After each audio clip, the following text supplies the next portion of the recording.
کابل نیوز ډېرو قدرمنو لیدونکو سلام. په افغانستان کې د ملګرو ملتونو د استازي دفتر مرستیال نیکولاس هیسوم د افغانستان له ولسمشرۍ له کاندیدانو غوښتنه کړې ده چې د دویم پړاو وروستۍ پایلې دې ومني. دا چې هیڅ یو نوماند ونه شوی کولی چې په لومړي پړاو کې 50 جمعیه رایې خپلې کړي، نو ټاکل شوې ده چې د جوزا په 40مه نیټه دوه مخکښ کاندیدان ښاغلی ډاکټر عبدالله عبدالله او ښاغلی ډاکټر اشرف غني احمدزی به په خپلو کې سره سیالۍ کوي. نوموړي د دویم پړاو له دواړو کاندیدانو غوښتي دي چې د لوبې اصولو ته غاړه کیږدي او په عام محضر کې خپلو پلویانو ته دا په ډاګه کړي چې دی به د دویم پړاو وروستۍ پایلې مني. ښاغلي هیسوم زیاته کړې ده چې ټاکنو په دویم پړاو کې به احساسات ډېر لوړ وي او کیدای شي چې دغه احساسات په تاوتریخوالي واوړي. دا چې د دویم پړاو وروستۍ پایلو منل څومره مهم دي، که دغه پایلې ونه منل شي کومې ننګونې منځته راوړي، دا او نور مسایل دلته په سټوډیو کې له ښاغلي عبدالجبار شیلګري سره چې د ډاکټر عبدالله عبدالله د ټاکنیز ټیم غړی ده ورسره څېړم. شیلګري صاحب ډېر ښه راغلاست. درته وایم اوس چې جوته شوله چې ټاکنې به دویم پړاو ته ځي او په دې پړاو کې به ډاکټر صاحب عبدالله عبدالله او ډاکټر صاحب اشرف غني په خپلو منځ کې سیالۍ سره کوي. د وروستیو پایلو منل څومره مهم دي د افغانستان د دغه اوسنۍ نظام لپاره، د ډیموکراسۍ لپاره او د انتخاباتو د اصولو لپاره؟ بسم الله الرحمن الرحیم. مننه کوم له تاسو نه او له ټولو نه مخکې تاسو ته او د تلویزیون لیدونکو او اورېدونکو ته خپل سلامونه او نیکې هیلې استوم. د افغانستان د خلکو او زموږ ټولو توقع همدا وله چې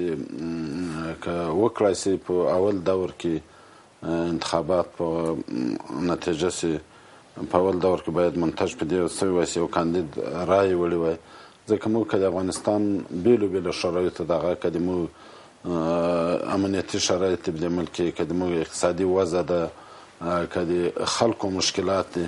دا ټول هغه څه دي چې له دې کبله توقع داسې وله ښه به داسې وای چې په اول پړاو کې ګټونکی معلوم شوی وای. خو داسې اوس دوم پړاو ته ټاکنې ولاړې او دوم دور به د دغو دوو پیشتازو کاندیدانو ترمنځ تاسې ورته اشاره وکړه ټاکنې سرته رسېږي. بیا هم موږ هیله مند یو چې دغه ټاکنې د دوو محترمو انتخاباتو د مستقل کمیسیون او د شکایاتو د اورېدو د مستقل کمیسیون لخوا په دغه شکل باندې وڅېړله چې هغې کې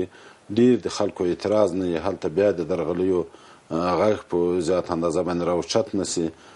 تر څو د خلکو سره په دې باندې تشویش پیدا شي. او دغه سوال به هغه وخت متوجه کېږي چې خدای نخسته بیا په ټاکنو کې مشکلات را موجود دي، په ټاکنو کې درغلۍ تقلب سوی. موږ توقع هم داسې د تیرو ټاکنو نه یعنې چې د حمل په 14مه سرته ورسېدل دغه دوو محترمو کمیسیونونو مسؤلینو او کارمندانو به له هغې نه ښه تجربه اخیستې او توقع هم دا ده، حلم هم دا ده چې په راتلونکي پړاو کې دغه نقصې دوی رفع که هغه که په هر بخش کې شاید دوی هغه معلومې کړي په نښه کړي. زموږ توقع هم دا ده چې هغه نه واخیست له منځه یوسي او تر وسه باندې کوشش وسي چې دغه ټاکنې داسې د قانون له مخې شفاف سرته ورسېږي تر څو بیا د دې پوښتنه موجوده نه وي چې څوک پایلې مني که نه مني. اوس دغه ویره ممکن دغه ویره یعنې شتون لري چې ممکن یو اړخ دغو دوو کاندیدانو څخه وروستۍ پایلې ونه مني؟ ګورې تاسې د ملګرو ملتونو د دفتر مرستیال هیسوم دغه ته اشاره وکړه، اظهاراتو ته چې هغوی په دې رابطه باندې کړي. ملګري ملتونه او نور هغه خارجي ادارې چې دلته حضور لري په افغانستان کې صحیح ده چې هغوی په هر بخش کې له هغې جملې نه په ټاکنو کې هغوی تخنیکي مرسته کوي، د هغوی بودیجه برابروي. په دې کې ملګري ملتونه تر ټولو لوی لاس لري په دې کې چې د هغوی د مصارفو دپاره بودیجه ورته تدارک که. خو چون انتخابات یوه ملي پروسه ده او اوس لله الحمد موږ په دې باندې موفق سوي یو چې همدغه دوه کمیسیونونه افغاني کمیسیونونه دي چې هغوی دغه ټاکنې دا ځل سرته رسوي. باید کوشش داسې وسي چې د افغانستان خلک باورمند سي هم په همدغو کمیسیونونو باندې د انتخاب د نتایجو یا د پایلو باندې او یا د دغې پروسې په سرته رسولو باندې دا اوس د موږ د افغانانو وظیفه ده، د هر چا بېله وظیفه. زموږ امنیتي ادارې په دې کې مهم رول لوبولی سي، له غېږې نه تاسې رسنۍ په دې کې زه تشکر کوم چې په دې دور کې د رسنیو رول ډېر بارز او مهم ولو. همداسې دغه دواړه محترم کمیسیونونه همداسې هغه څوک چې رایې ورته ورکوي، هغه څوک چې کاندید دي، دغه دوه پیشتاز کاندیدان دي، هغوی پلویان د انتخاباتو په شفافو او عادلانه سرته رسولو کې رول لري چې دا ټول په ګډه لاس سره ورکړه او موږ بیا وکړای سو چې د خلکو رایې ته. اوس ملګري ملتونو ولې دا اندېښنه د ملګري ملتونو د دفتر له مرستیال سره دا اندېښنه ولې پیدا شوې ده چې دغه په دغه ارتباط باندې اندېښنه څرګندوي او وایي چې دا کار دې وشي؟ زما په نظر باندې خو تیر کې که تاسو په یاد لرئ دغسې اندېښنې موجودې ویلې، حتی ډېر زیات زموږ په ټکټ یا زموږ په ټیم باندې دا تور لګېده چې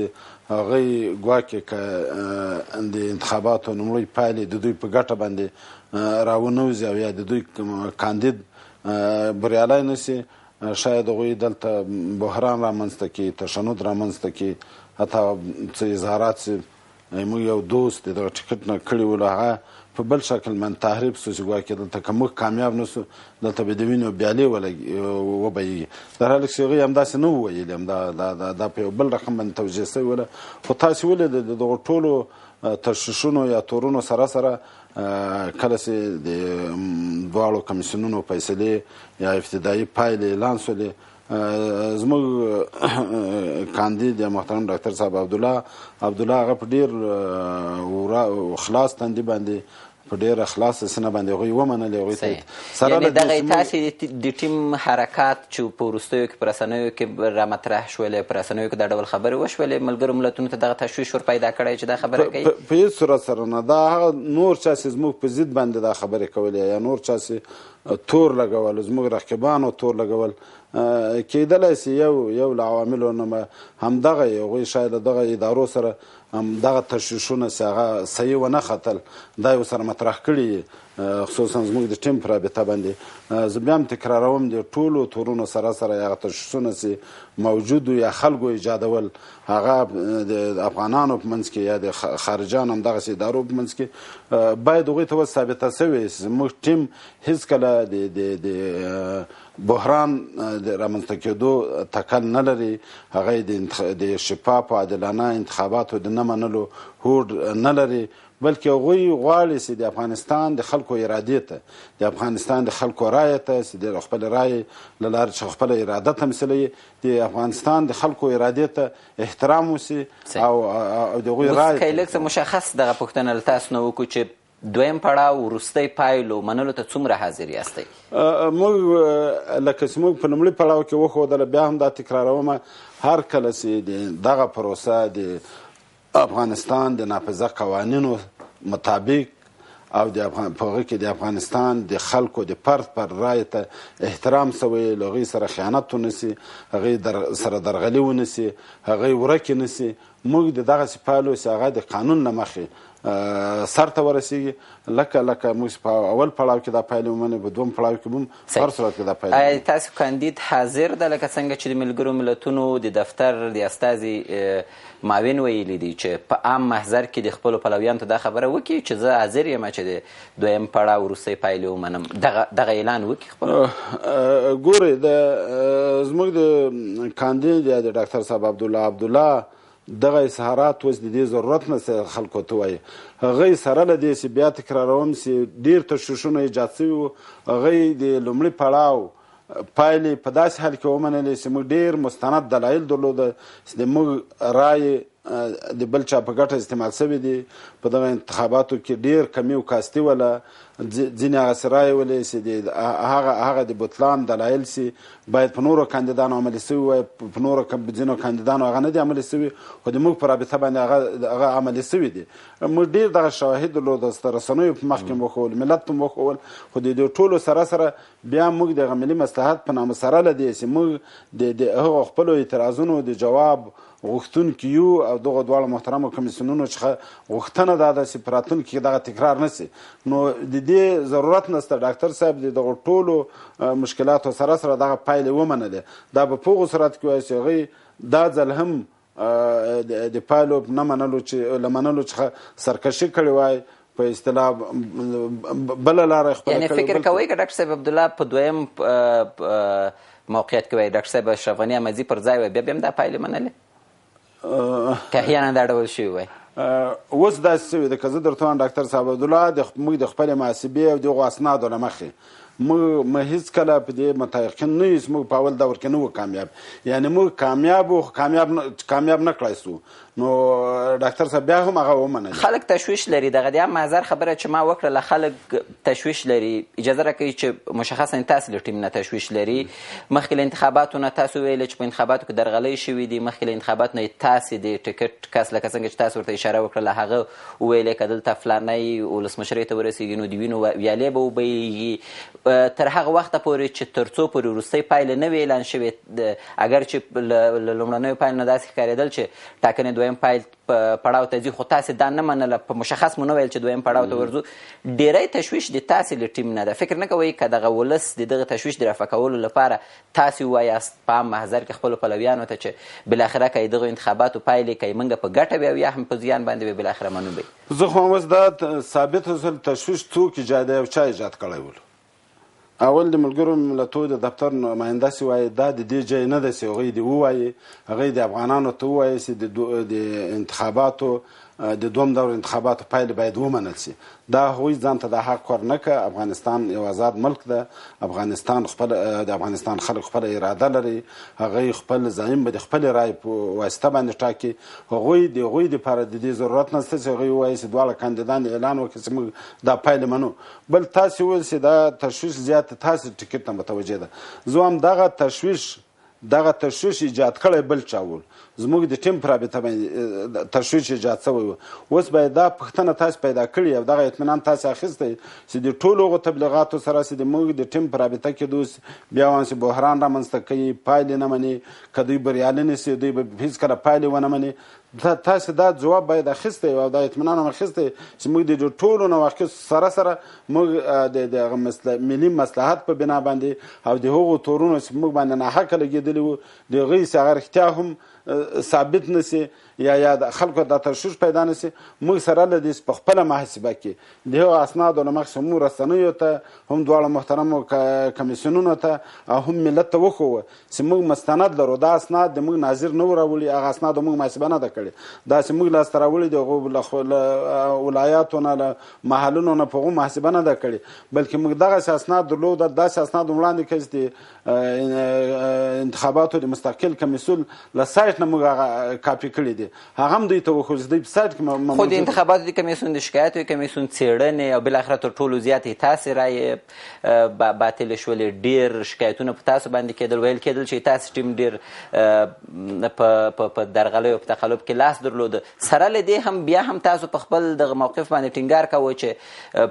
فلانی به نه رئیس جمهور کېږي، دویم په لومړي پړاو کې درغلۍ ترسره شوي دي، تر وروستۍ ورځې پورې مو دویم پړاو لپاره آمادګي ونه ښوده. زموږ په ضد باندې لوی تقلب همدغه ولو چې زموږ په ضد باندې شکایتونه ډېر سوي ول. دا شکایتونه څنګه سوي؟ یعنې په اکثرو محلاتو کې سلته د انتخاباتو کارمند تللی ده، په صندوق کې زموږ په ضد دغه اچولی ده، شکایت اچولی ده چې هغه وڅېړل سولو. ډېر هغسې ولو چې هغه نه سند درلوده نه مستند سازي سو، بلکې موږ لیدلي دي چې هلته به یو ویډیو خپره سوله، د هغې محل به یو ځای ولو او کوم ځای کې چې هغه صندوق دی د هغې محل بیخي په بله منطقه کې ولو.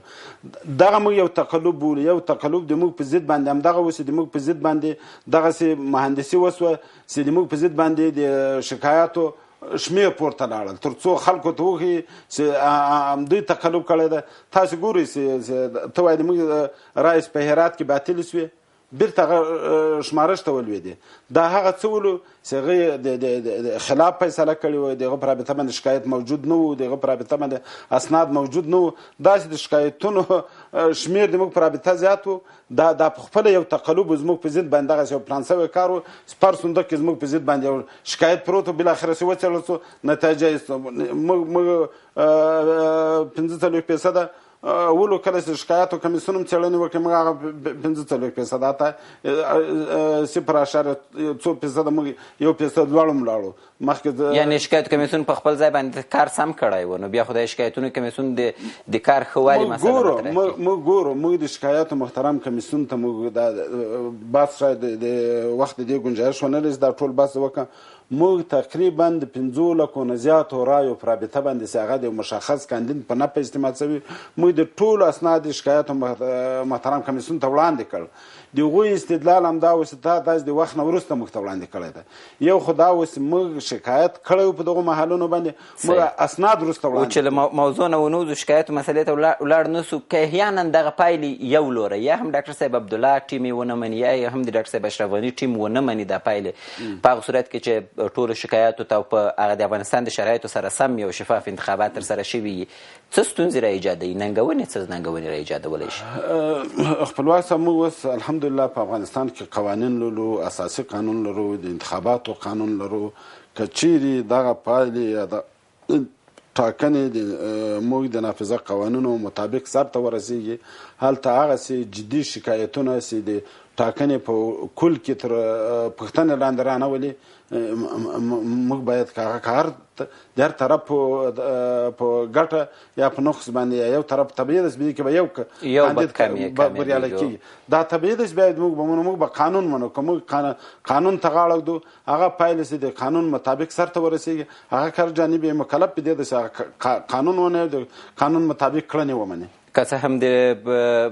ډاکټر صاحب اشرف غني په استازیتوب خو تاسو نشئ غږېدلی ډاکټر صاحب عبدالله په استازیتوب باندې غږېږئ که احیانا د هغو قوانینو مطابق چې تاسو تعریف کړي دي او تاسو دغه پروسیجرونه ورته ښوولي دي دغو مطابق ډاکټر اشرف غني ریاست جمهوري ته رسیږي او تاسو یې بایلئ بیا یې منلو ته تیار یاستئ مشخصتر موږ د دغو قوانینو خلاف په اول دور کې ناکام سو خو موږ ومنلې په دوم بر طبیعي ده چې انتخابات قوانینو مطابق وسي د افغانستان د خلکو ارادې یعنې که په دغو شرایطو باندې چې دا اوس انتخابات ترسره شول چې بې له شکه چې تاسو هم وایاستئ چې ځینې ستونزې لري په دغه ډول باندې ترسره شي بیا یې منئ موږ اوس ما درته ویل چې دغو شکایاتو د دغو مشکلاتو باوجود موږ دا پایلې ومنلې لومړنۍ پایلې مو ومنلې موږ به وګورو چې په دوم پیل کې د خلکو ارادې ته احترام کېږي له هغوی سره خیانت ونه سي د خلکو له رایې سره خیانت ونه سي طبیعي دا څوک چې قانون د افغانستان مني هغه به د قانون مطابق کړنې هم مني هغه که د انتخاباتو پایلې هغه که نورې کړنې طبیعي ده چې هغه به منل صحیح کورودن روسۍ پوښتنه هیڅ هم ویلي دي چې هیله ده چې د ولسمشرۍ دویم پړاو ټاکنې به په سویل او شمال کې د قومونو جلا کېدو سبب نشي دغه ویره هم شتون لري متاسفانه چې شاید دوی هدف هم له ځینو هغو اظهاراتو څخه یې په رقیب ټیم کې دغه ته لمن وهل کېږي یعنې دا د افغانستان په نافع موږ نه بولو چې موږ کمپاین موږ تبلیغ د قوم او ژبې بنا باندې وکړو ولې داسې وویل چې د ډاکټر صاحب اشرف غني سره ټول پښتانه دي او له هغوی سره بل څوک نشته یا ولې داسې وویل چې ډاکټر صاحب عبدالله سره هلته پښتانه نشته او نن چې موږ ګورو متاسفانه په همدغه کمپاین چې د محترم ډاکټر صاحب اشرف غني په رابطه باندې کېږي هلته جدا دا هغسې کسان هم نه چې هغه ساده کسان دي بلکې هغه ډېر لوړپوړي په همدغه ټیم کې ډېر باصلاحیته کسان دي چې هغوی خلکو ته ورځي هغوی ته دعوت فقط د پښتو په نامه باندې کوي دا مستند اسناد لرو چې ورځي ډېر لوړپوړي چارواکي فقط د پښتو په نامه باندې کوي بیا برعکس تاسې له ټیم نه هم دغسې ځینې اظهارات شوي دي په وروستیو کې تاسې ټیم له یو مطرح کس نه چې یو ډول قومي تعصباتو ته لمنه وهل کېږي مثلا زه دغسې څه نه وینم چې د موږ د ټیم یو غړي دي هغسې تبلیغ کړی چې هغه قومي تعصباتو ته پکې لمن ووهله سي یا هغه د پښتو فارسي یا د شمال او جنوب خبره کې مطرح سوې زه متیقن یم اوس د قومونو جلاوالی چې هېڅ هم په دې اړه وایي چې په سویل او شمال کې به یې قومونو جلا کېدو سبب وګرځي که دواړه ټیمونه ټولو مسایلو ته متوجه واوسي د افغانستان ملي مصلحت ته متوجه واوسي فکر کوئ چې دا ستونزه به ایجادېدلی شي ګورئ د افغانستان قومونه دغه ورور قومونه چې د افغانستان په تاریخ کې چا جلا نه کړی سول هزاره د پښتون نه پښتون د تاجک نه تاجک د ازبک نه دغه تشویش به بېجایې سي. صحیح ده یو څو محدود کسان به د خپلې شخصي ګټې په بنا باندې یا د خپل ګروپ په بنا باندې یا د خپل حزب بنا باندې له هغې نه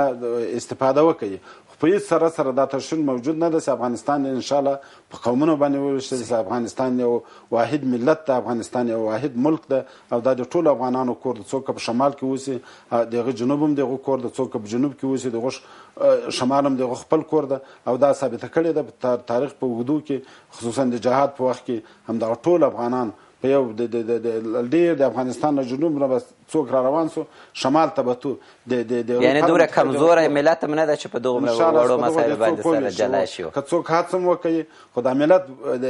دې ته متوجه ده انشاءالله هغه به څوک په قومونو په شمال او په جنوب باندې یا د افغانستان په ویشلو باندې انشاءالله ونه سي دا منطقه. صحیح. کور دې ودان شلګری صاحب چې بس کې را سره ګډون کوم ودان. ګران دوستانو له تاسو نه هم یوه نړۍ مننه چې تر دې دمه له موږ سره واست. دا خپرونه همدلته پای ته ورسېدله. تر بیا ملامت شئ.